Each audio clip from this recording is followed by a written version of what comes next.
Warlock in there, and you don't have anybody contesting, then We have Mike fetching up a volcanic here, and pretty safe to do against miracles. You get to have no threat of wasteland. Yep, no threat of wasteland. The miracles deck sometimes will sideboard Blood Moon, occasionally main deck it, but not a card that really is ever going to be good against the Sneak and Show deck anyway. Yeah, absolutely. Potentially Mike bringing bringing Blood Moons from the sideboard to combat a card like Caracas. If he so wishes. Looks like they're gonna fight over the Sensitive Divining top a little bit. Yeah. We've got a Spell Pierce at the top, a Force of Will countering the Spell Pierce, and then Force of Will from Mike countering Gray's Force of Will, I believe. Yeah, so both players recognizing the relevance of this top to the Miracles game plan. Gray spending both of his cards to kind of defend that, and Mike moving all in to try to keep that off the table. So pretty heads up for Mike. I like fighting over that. I think so too. Gray's pretty much forced to defend his top there because he didn't really have too much action in his hand. However, we did see just an 8 to 2 minute pass from Mike, so doesn't have the combo yet. He knows that Gray's got a sword for Plowshares, but he would still put in a Crystal Brand for Absolutely. sure. Drawing 7, and then drawing 7 for free. So you'd be able to draw 14 and then take 7. So you'd be able to. Yeah, because it gains 7 life off that Swords to Plowshares, and Gray not a deck that can pressure the Sneak and Show's hand too much. So Mike's draw a little excess of mana. We're light on action, potentially holding on to one of the combo pieces, but without the second piece to complete the puzzle. And Gray kind of content to just draw go. This is kind of the game he wants to be playing. He'd like to be hitting land drops, and keeping that top off the table was pretty good for stopping Gray to facilitate his land drops. Definitely. Being able to stop the Miracles of Terminus is super important for the Sneak and Show player, just because if Gray can float a Terminus on top of his library, there's not a turn really that the Sneak and Show player can actually win, because Gray can just do it in the combat. Sometimes he'll be forced to do that if there's an Emrakul coming down on him before then. Oftentimes, especially with cards like Caracas and Terminus, your first monster into play it's really contingent on being Crystal Brand, so then you can get that activation, draw 7, refill your hand, and a lot of life total to play with as Gray isn't threatening Mike at all. And Mike just kind of ripping more lands off the top. Yep, which in a case of too many lands on one hand and too few on the other. Yeah, but I think Gray's favored in this matchup. For sure. When the game's going like this, Gray just wants to draw cards, get into the late game, let his control elements get online, and try to stop Mike from killing him. And we'll probably see him try to play a Jason the Mind Sculptor here, I would guess. Yep, on an open board. And unlikely Mike has a counter for this. He possibly has a Spell Pierce. A Spell Pierce, yeah. He's got it, and Gray's got a Force of Will. Oh, Misdirection. So, interestingly enough, I could just pay 2 for that. Oh, I think he's misdirecting the Spell Pierce to the Misdirection. Oh, sure, of course. But then is that I believe a Hardcast Force of Will from Mike? So Mike taking 3 from that exchange, having the Ancient Tomb. So 2. So none from the Force because he hardcast it. Right, and then I think Gray paid 1 for that Force there. So it's a Misdirection. Oh, Misdirection. That's correct. Yep. Thank you. Gray, Mike's drawing a card in passing, so you're not really where he wants to be. And Gray was a really good draw in Counterbalance. So yeah, Counterbalance, one of those cards. It's good. His 3s and 4s aren't nearly as numerous as his 1s and 2s. And here we see Runner. Oh, and there's the Divine Top. So that's going to be really tough for Mike to beat, because now Gray can pretty easily show off his cantrips. Yep. Mike still might be able to resolve cards like Show and Tell or Sneak Attack, just because there's less 3s and 4s in the Miracles deck, though they still exist, being Jace and Treat the Angels. Absolutely. Gray can find the 3 and a 4 here. This game's locked up. Yeah, but I think Mike's gonna have to do something pretty spectacular pretty soon. Gray's just got too many powerful cards. Main deck. So what if Mike just goes Runner, Soul Land, cast Emrakul? That would be good. That would be a play. Here we have a Show and Tell, so I think we're gonna have a couple of triggers go on the stack for Gray. And Gray's got to figure out if he just wants to let this resolve. If he's got a card like Fencer or Krakus, can he risk a Crystal Brand coming down and Mike be able to draw 14 cards? I don't think so. I think taking a look here is where we want to be. Taking a look with the top and maybe keeping the sneak attack off. That's what he decides to do. looking for, I believe, Vendilion Click and Entreat the Angels are the two cards he's looking for here. Absolutely. Here it is. He's going to draw it, most likely a counterspell of some sort. Force will, pitching force. So, yeah, we see the power of top for Gray's game plan. A lot of him just see it, a bunch of extra cards, set up his counterbalance, and Yep, just not allow Mike to do anything. And now we'll see. Did Mike have a Crystal Brand or a Emrakul in his hand who was hoping for Show and Tell? So we have a bunch of Show and Tells and was hoping for Emrakul or Crystal Brand. Here we have a sneak attack, and see Gray pointed at his counterbalance, putting a on the see if he can get a Jace the Mind Sculptor, and looks like he's just going to draw a counterspell and counterspell and sneak attack. It looks like Mike here has the response, and it's going to be a Spell Pierce, which would be bad actually because that Grays has top on top of his library. I think Mike just figured that out. And yep, that it would be. I think he did. This dude is, but if you stick with her, you will learn probably 2 weeks or so. And Gray maybe be able to pick up a little bit of information on Mike there. Yep. I'm gonna switch to Gray content to just draw his top, replay his top, and pass the turn. We have Mike probing. And Probe is going to be countered by that counterbalance there, revealing Swords to Plowshares on top of his library. Sword's a good card in this matchup, but not the best. Not the best. It cannot target an Emrakul, but keeping Gristle Brand off the table is pretty important. Yeah, it is one mana answer to Gristle Brand. They'll draw some cards, but a card that do you feel like he's going to board out a few? Absolutely, yeah. 2 or 3 usually from the Miracles player. I like having 1 or 2 of the effect of my deck, and depending on what else he wants to take out or wants to bring in, it's definitely a flexible slot, though. Mm-hmm. Unclear if it's where he wants to be in the matchup. Yeah, I know probably cards like Humility, Red Elemental Blast, things like that. Pretty powerful stuff is going to come out of Gray's sideboard, so it may not be a card that he really he wants to, at least have as a 4 of. Yeah. Now Gray's got the power of counterbalance plus top plus fetch lands. Yeah. He's able to just cycle through his deck and hopefully be able to find an answer to just about anything Mike might play. Yep, absolutely. How much mana does Mike have? 1, 2, 3, 4, 5, 6, 7, 8, 9, 10, 11, 12? He's actually only 3 mana away from hard casting Emrakul. You can see he's counting right now. That's pretty insane. I would imagine Gray has some defense at this point. He's had a lot of looks at his deck. Potentially, if Gray doesn't have an answer and Mike gets to take an extra turn, that would be graphic. Annihilator 6 would not be very friendly to Gray. Most likely he'd hopefully be able to set up some kind of terminus play with the top, and Vendilion Click's going to take care of sneak attack. The slow walk from the Miracles deck coming in. Yeah. And if Mike goes for a sneak attack and Gray shows a 4, we can pick up our cards. And is that a Snapcaster Mage? Probably needing a Brainstorm potentially. And just Ambush Viper.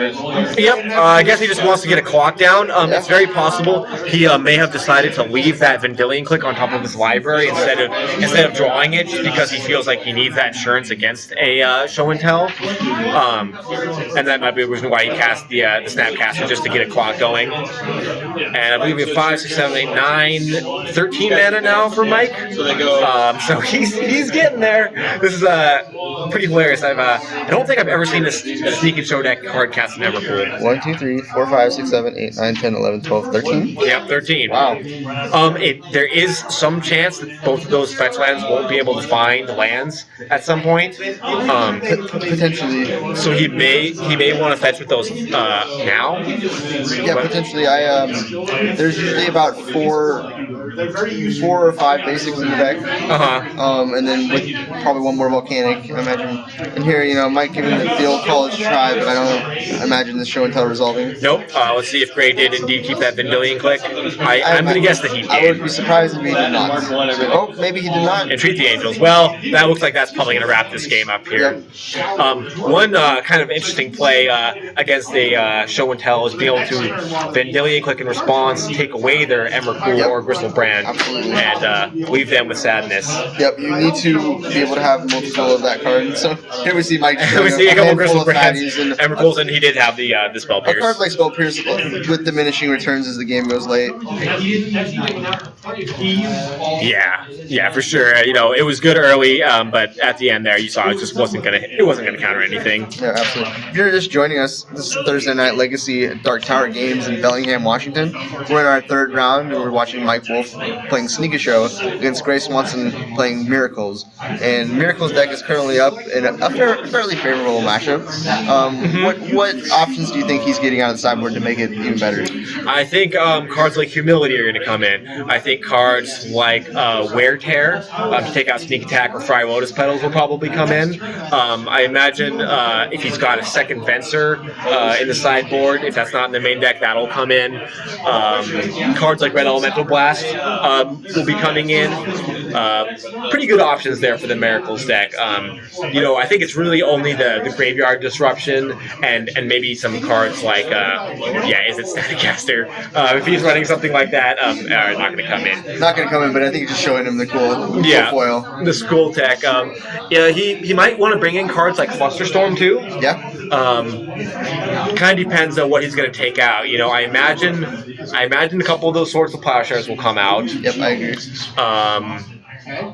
I can see him boarding out some number of Jace. I might not want to put my Jace. Yeah, maybe a couple Entreat. Maybe the Entreat Angels will come out. It does let you finish the game fast, but it's not a card that really interacts with Emrakul or Gristlebrand very well, so I can see boarding those out for a little bit of a favor. And he's kind of got to think a little bit about, does he want to run all the Snapcasters and Fencers with the Humility, if he does bring that in? Potentially, yeah. Those cards getting shut off. There's, I believe, only one Snapcaster Mage in the deck. Okay, one Snapcaster Just Mage. a one of little value, and then I believe it runs a full 3 Vencers. Full 3 Vencers, okay. Yeah. I think he's going to want those. Yeah, they're really powerful against the show and tell. That may be incorrect. It might have been 3 Vendilion clicks, 1 Vencer. That seems a little bit more right. Accurate to me. It's that combination. I'm not sure which order. A lot of times they'll play like one Vencer main and another one side sometimes. Sure. That being said, I think I like just bringing them all in, even though it is kind of a nombo. If you have a Humility in play, the Sneak and Show deck really can't win without removing it. Yeah, that card's really good. And demanding a card like Echoing Truth from Mike to combat that effect. And Mike, with a bevy of options, Blood Moon to combat Caracas is one of the first steps you want to be in the matchup. Let them up into their mana base, and it's not the best card to be playing, but it's the only way, other than a sneak attack Emrakul combo, being able to get around Caracas. It's the only way that Mike can get out from under that card. Do you think Mike might be playing a card like Pithing Needle in his sideboard? Potentially. Because that would be very good against the Miracles deck. Not only be able to shut off the Krakus if you need to, but also can shut off cards like Jason the Mind Sculptor, Sensi's Divining Top, etc. So any card like Red Elemental Blast would be good to fight over that counter spell. Yep, just solid 1 mana answer Jace, 1 mana answer to any counter wars. Yeah, and potentially a card like Through the Breach. I find in this matchup, when you're playing the Sneak and Show deck, you really just want to be threat heavy. The Miracles deck is playing so many counter spells and so many disruptive strategies that you basically just want to curve. You just want to go Show and Tell, they answer it, Show and Tell, they answer it, Sneak Attack, they answer it, and then one of these is going to stick. So you just want to as many of the effect in your deck as possible. Interesting. Like your Force of Wills, they are a little worse here because they get to use their Force of Wills to fight over your combo piece. You have to use your Force of Will in combination with your combo piece, giving you just being at a disadvantage instantly. Right. The interactions. Now, if you were going to be real sneaky here, for Mike Wolff, would you consider boarding out a card like Emrakul, where not all of them, but a few of them, because you can realistically often cast Show and Tell and force a counterspell, even if you don't have the cards in your hand. Yep, absolutely. Would you ever consider boarding out a couple of your threats, or maybe some of your lands, if you feel like that game's going to go too long? Petals are the first things that come out. You are not. Your hand is not going to win in an explosive fashion. Too much disruption for the Miracles player. The Miracles deck will generally have multiple counterspells in its hand. It won't keep hands that don't have, as we see, Flusterstorm, Red Blast, and without a force, but knowing that Sneak and Show doesn't have a turn 1, Gray's pretty safe. But when you see multiple counterspells, these pedals just dilute the strategy of threat with counterspell backup. Right. You're in no pressure from the Miracles deck, so you have all the time in the world to draw into that combination of my combo and the counterspells to back it up. So you don't need to be as explosive in the matchup. So the pedals are the first thing to go. Yeah, we saw in that first game he was actually able to get up to 13 mana. Yeah. Almost being able to hard cast that Emrakul. Absolutely, mana is not the issue. Resolving your threats are the issue, and so diluting the deck with this ramp spells. Game 1, therefore, the fair decks that can't interact with you casting your show and tell sneak attack, so you just want to be casting them as fast as possible. But here we see Mike fetching for a volcanic. Absolutely, yeah, and that's something that I personally forget a lot. Sometimes, it can be correct to board out lands or cards that you feel are just kind of an intrinsic part of your deck that you don't really consider boarding out sometimes. But sometimes when you board out some more expensive cards, you can board out a land too, and vice versa. It's important to understand what axis the game is revolving around, and knowing when some of these integral pieces to your strategy aren't being able to be used. Right.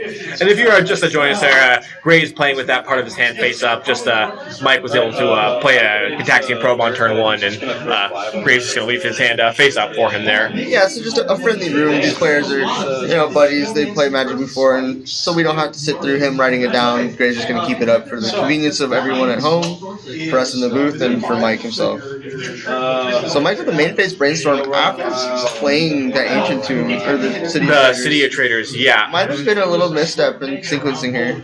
Yep, I feel like he probably wanted to hold off on that City of Traders for sure. Just because he might draw a land, and here we see Gray with that Caracas. So Mike hard put to the test of resolving a sneak attack. I found actually City of Traders is probably one of the most misplayed cards ever. I can see that. I've certainly misplayed it on many occasions. I've had to learn my lesson over and over and over again to play that card correctly. And here we see Mike topping for 3 mana. Here we see that Blood Moon. So all right on this board, the only basic in Gray's hand being that's a happy Bold Warden. Basic in play being a mountain, so no effect on the board state so far, but I think we're going to fetch for a island. Yep, definitely. Cast a Flusterstorm on this Blood Moon. Yes. That's not how that works. Yeah, I believe Flusterstorm can only count instant sorceries. So Gray has to have something here, or else this decided to go for a Tundra. This card is going to resolve. Is not going to resolve. Probably we're going to see. I'm guessing he drew a Spell Pierce. Yeah. So if wear and tear, we have a wear and tear. So just he's got a wear and tear. Floating white. So he's just going to float a white and wear that Blood Moon. Okay. Of course. So that's a play from Gray. Yep. Being able to get that Tundra, pretty important.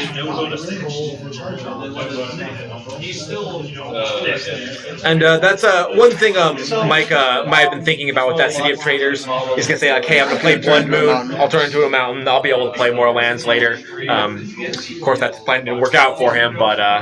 And once again, we see... And this is like a sneak attack. Once again, we see Mike fetching for his duels. No, we're tapping an island for casting up the card.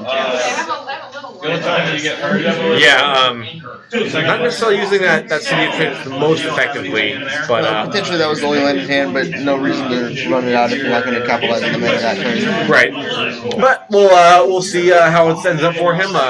Gray seeing what he can do about this oncoming sneak attack here. Definitely one of the scarier cards. Yeah, it's one of the ways that Mike can play. If Mike has Emrakul in combination with the sneak attack, he can beat the Caracas in Gray's hand, and also draws like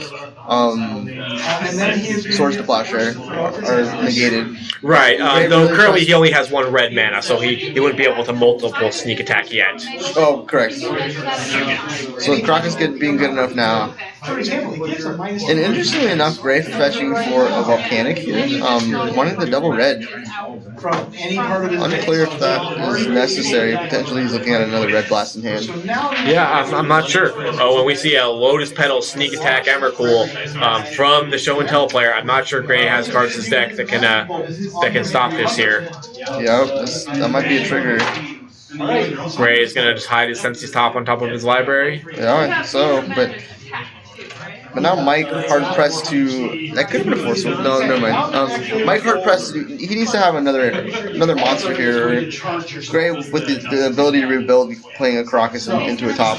Yep, and as you can see, Gray. Just Crocus and pass. A lot of players in this situation concede, but Gray not doing it because understanding that he does have draw steps, and it's on Mike to have another piece of action. And with this Crocus in play, it has to be an Emrakul. Yep. And another red source.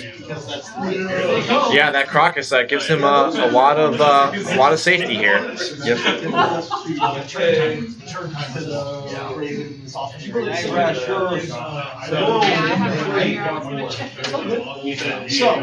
I auto hit, and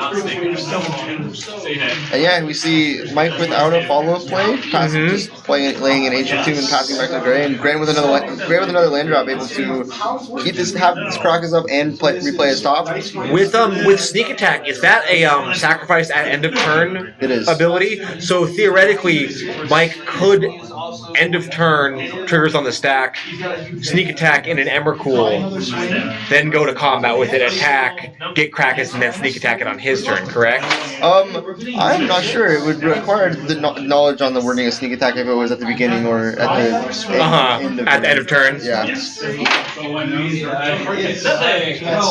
I'm not sure if I've ever seen that play. Yeah. I wonder. I'm not 100% sure. So the only time I've seen that interaction come up and was in Standard a few years back when Active Aggression was legal and the Splinter Twin combo was a thing. So you would actually take their Splinter Twin or their creature Splinter Twin at the end of their turn. They didn't kill you that turn. Like if they just played the creature and equipped it. You can actually take the creature and then have it through your entire turn and kill them with it. Right. You see that occasionally with like a Kiki Jiki, end of turn, make a guy, untap with it, make a dude. Yep, and here Mike following up with a Blood Moon. Very powerful effect on Gray's board of Tundra Caracas, and I believe this Blood Moon is still on the stack. I think so, yeah. But this is actually really good for Mike because it gives Mike the ability to activate his Sneak Attack multiple times, and while simultaneously shutting off his Caracas. So you do sacrifice that creature at the beginning of the next end step. Okay, sure. So not working, unfortunately. Yeah, and Gray trying to figure out what he's going to do against this Blood Moon here. He's going to be very pressed to answer this if he can. Because that Crocus, he's got to figure is a big part of what's keeping him alive at this point. Gristlebrand. You can imagine if Mike doesn't have an Emrakul, he has Gristlebrand. We have a little confusion, or Mike. They're probably trying to figure out exactly how that Crocus interacts with the Blood Moon. It would be a legendary mountain that tapped for red. Correct. Named Crocus. And I think the Blood Moon's on the stack, and Gray's shrugging. I think resigned to letting this card resolve with two mountains in play, and turning on that Red Blast. But other than that, maybe being a detriment, and Gray just Red Blast not going to be too effective against the an onboard Sneak Attack here. Though Mike has demonstrated that he does not have another threat with that Sneak Attack. Does not have a follow-up play.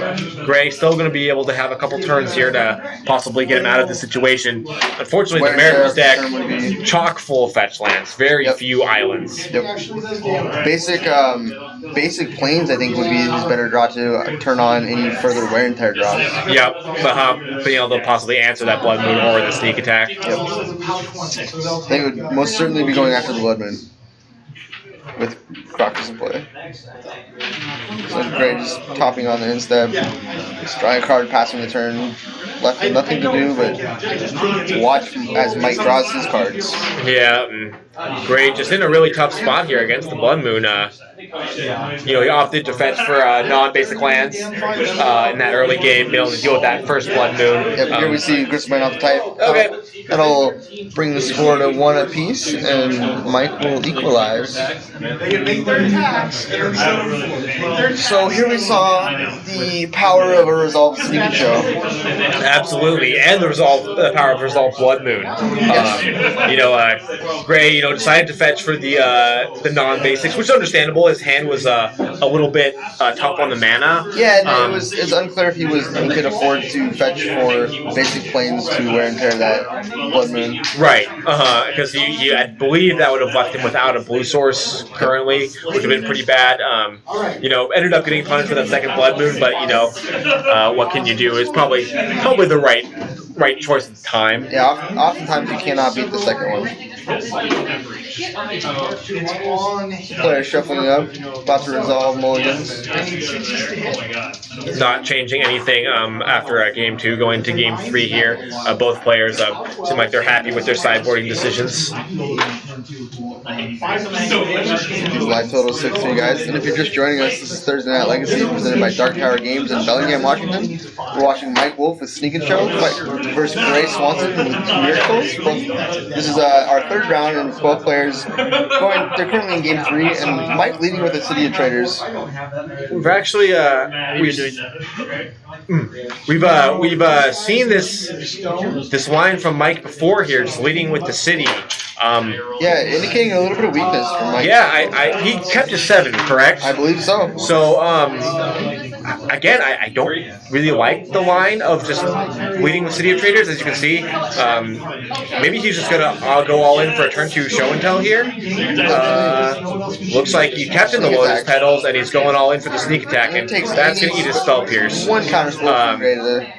That's kind of the big problem of setting up those type of plays where he could have done all that while just losing a Lotus Petal, or he could have even waited and put a play around Spell Pierce, but he ended up kind of going all in with that sneak attack there. Yeah, it's debatable. Gray keeping a 7-card hand in these post-board games, he's not going to keep hands that don't interact with what Mike's doing on the other side of the table. And assume that Gray has, with a full 7, multiple counters. And Mike was unable to activate the sneak attack that turn.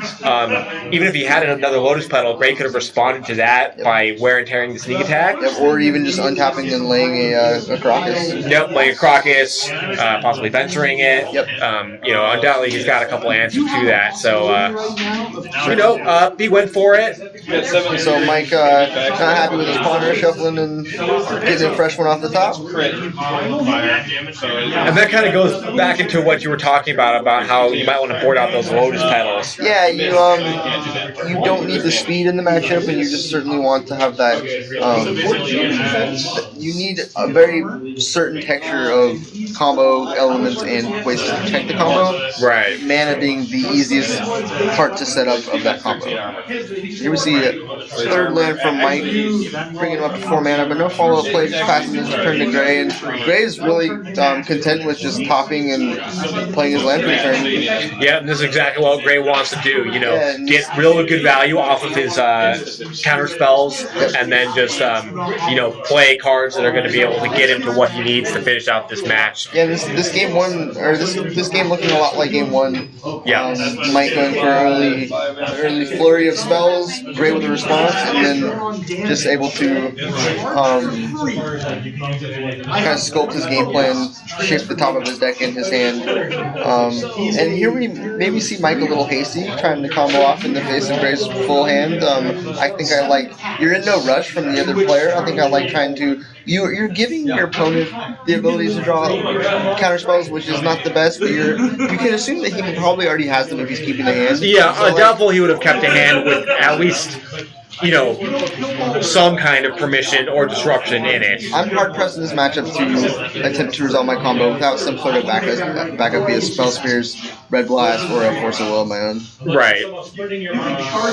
And it looks like Gray's going to be able to resolve that counterbalance here. So he's going to be setting up the countertop walk, and and with those fetch lands in play signify a lot of reach he has into his deck to find his 3s and 4s to shut out Mike. Yeah, because he's mostly got 1s and 2s, but probably boarded in a couple cards that are going to be converted to mana cost 3. Yeah. Wear Tear. Yep. possibly another Venser, possibly Humility. I wouldn't be surprised if Gray just boards in like the extra Entreat the Angels just to have a 3, like one more 3 in Just his an deck. extra 3 so Yeah. he can help counter those show and tells a little bit easier. Absolutely. Like even if the card isn't the best for the matchup, it's still resolved. Like Gray is sort of playing a combo of his own in top counterbalance, and he just be 3s and 4 we've established are what are the key points to lock Mike out of the game, and so Gray just maybe wanting the most of the effect. Well, Gray burning all his fetch lands Yeah, here. not finding what he was interested in, but that ability to get he's gone 9 cards into his deck this turn. Yeah, he could be possibly a little bit land heavy here. Because those are all end of turn. Yep. Most likely, I bet he has a couple fetch lands in his hand. I would guess. Nope, he just plays the plains, so no ability to fetch against a Great reaching for mana. spell. I wonder if he has a card like Jace to maybe start applying pressure on Mike, or if he's content to just pass the turn back. See if he wants to possibly tap a little bit low here. Yep.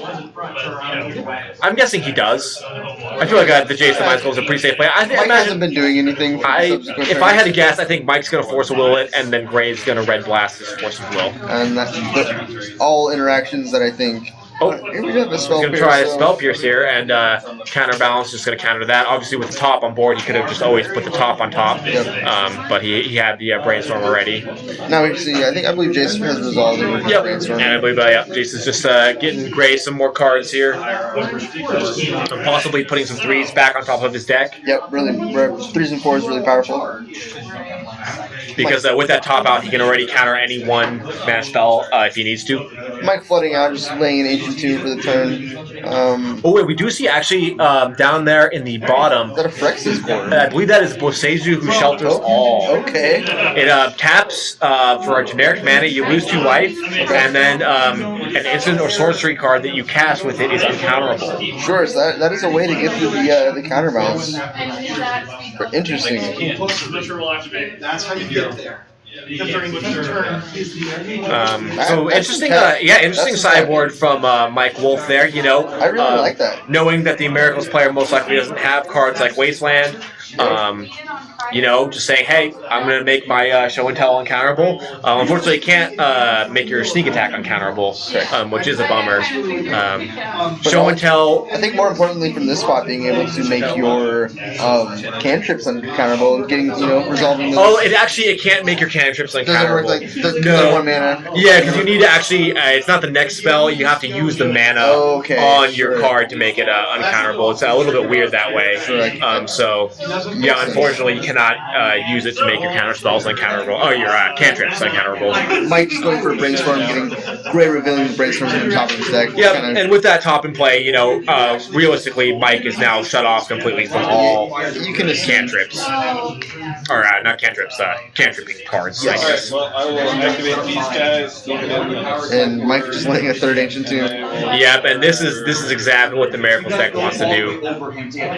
Here we moving in, tapping a couple lands. Looks like he might take 2 off from one of these tombs. So he's taking 4, looks like. We're going to try it through the breach here. Looks like a... Nope, sneak attack, floating a generic mana. Yep.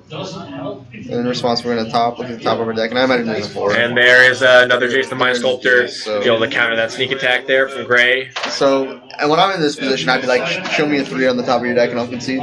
I don't think I'm going to win that from this spot. Yep, he's in a pretty tough spot here. He does have that Boseiju, so, sure, so I guess theoretically, 3s are good. 3s are good. He could resolve a show and tell. Of course, with that Jace, any Emrakul that would come off that, he would just bounce. Yep. But if you make, shows and tells, the Gristlebrand, draws 7 cards, Or show and tell sneak attack would be a pretty good line. Yeah, also the show and tell is a sneak attack. I only got 1 attack off, and he's met 8. Now, we see Mike counting his mana, potentially getting to hardcast Emrakul rate. Yeah, he got to 13 in game 1, I believe. Yep.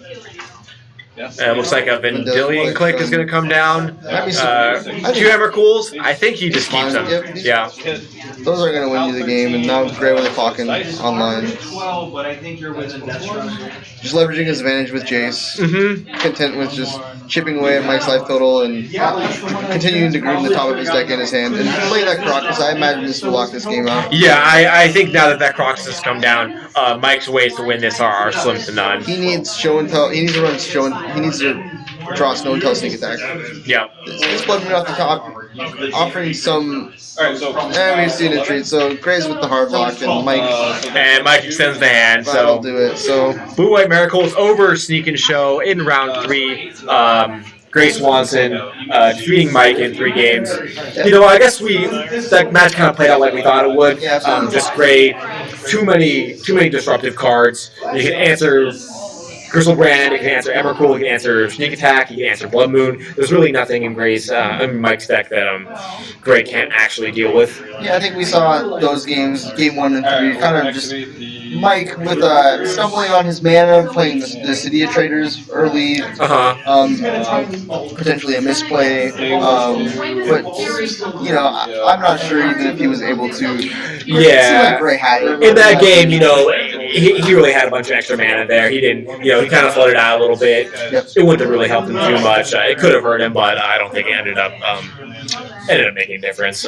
Gray just, I think maybe not going all in on that the sneak attack on turn 2. Wait until we had some ways to protect our. Yeah, because you know, having a spell pierce kind of a sneak attack, destroy a Lotus Petal and a City of Traders for 1 mana is just too good. Puts Gray too far ahead. Yeah. Okay, so I think with 11 minutes left in the round, I believe that is the last match of our round. We will be back shortly to bring you round 4 of our Thursday Night Legacy, presented by Dark Games. Thank you for watching and stick around. Thanks, guys.